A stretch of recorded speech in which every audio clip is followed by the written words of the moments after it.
Hello, EDL634. This is Adam Hall, and I am doing our second video for the course. This is just a short 5-minute glimpse of what I believe is a need for a learning outcome in our current work in the care office at UNC Wilmington.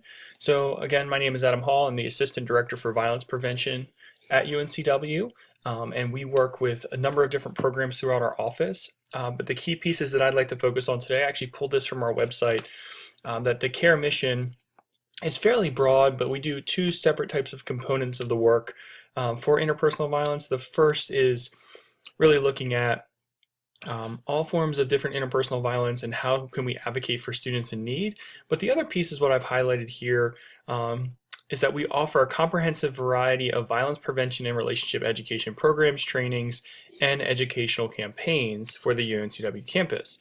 And so within the context of that piece of our mission, we've actually developed both peer education programming, campus education campaigns, in-person training sessions with different organizations and classrooms.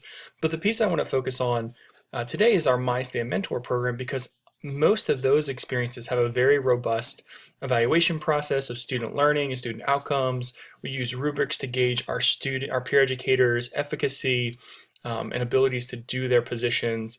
But the piece that we don't have is actually within our My Stand Mentor program. And just a brief overview, this program is a 3-hour training that essentially gives students a baseline understanding of what is interpersonal violence, how they can help assist in reducing violence on our campus through healthy pro-social behaviors, whether it be bystander intervention, healthy sexuality, and healthy relationship dynamics. All of those kind of encompass our prevention model and in the care office.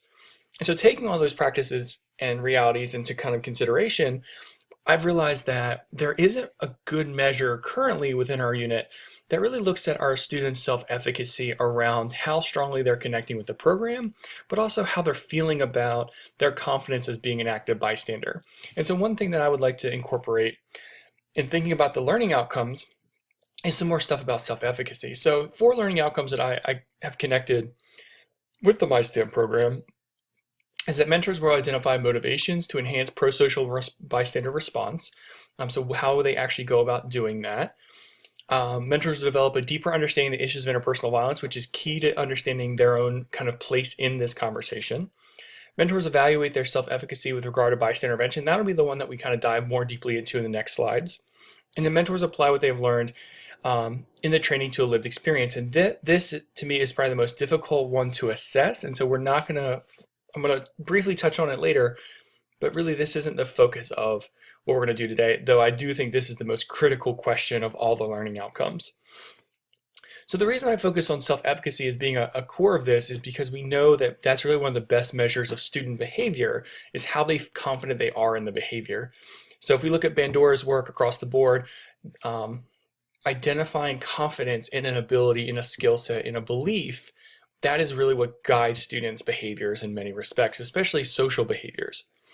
I also would love for students to be self-reflecting, and so when we start this assessment of self-efficacy, we really begin to consider self-reflection and self-awareness.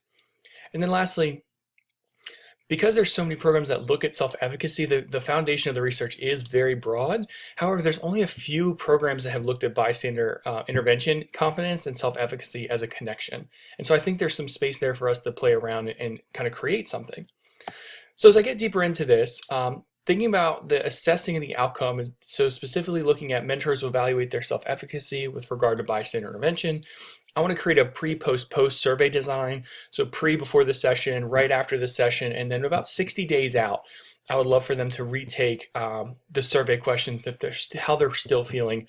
Maybe we'll have some kickback, maybe we'll have some negative saturation or some positive saturation of the information. And creating maybe a 10 to 15 survey evaluation of their confidence and their efficacy of bystander behaviors and understanding of the issues of interpersonal violence. The reason I chose 60-day follow-up is it gives, for a semester, it's about half of it. So we've got 60 days and really what turns out to be close to 100 days of this semester, a little more than that. But really connecting that there's a number of different opportunities that students will probably experience during that time. And then specifically around this kind of outcome assessment tool, in the 60-day follow-up, I'd love for there to be a spot around what have students experienced and how they've responded, and how has that affected their self-efficacy? How, were they successful? Did they fail in an intervention? And what does that look like? Which actually goes to learning outcome number 4. Mentors will apply what they've learned in lived experience. And so I want to assess in that same survey what we could do there. So kind of doubling up on 2 learning outcomes. And if they're not using it, maybe why not? Or how can we change it so that they will begin using it in other concerning scenarios, maybe that we haven't touched on in the training? So my rationale behind this is that this method is actually extremely time efficient. So we create a post-test survey. We can use our online engagement system. We use student voice or campus labs, if you will, for those of you who are familiar with it, for the online survey tool where they can click through and then do a short typing for the 60-day follow-up. There's a ton of potential follow-up opportunities. This also allows us that if we collect the information in an effective way where we can tag the students, we can use their information anonymously but tag it back to them so we can see the change in behavior. We could also then create opportunities to do focus groups and really dive into some questions that may emerge through the survey process. And it's also very easy to share this information with the stakeholders because self-efficacy is very common in many fields of higher education. So I think this would, for me, be really feasible and possible, and the potential for success doing this in the care office is actually right in line with the mission and vision that we're already implementing on many other fronts. So my hope is that we actually will be able to put this in practice after this course, because I think that this learning outcome could really be beneficial in the long run, not only for our students in the trainings, but also as they move forward in their lives, developing self-efficacy and assessing that self-efficacy. And so I pulled both of these citations off of the UNCW webpage. I want to properly cite them. So if you have any questions or comments, please do let me know. I apologize for going a couple minutes over, but I appreciate your time and hope you enjoy.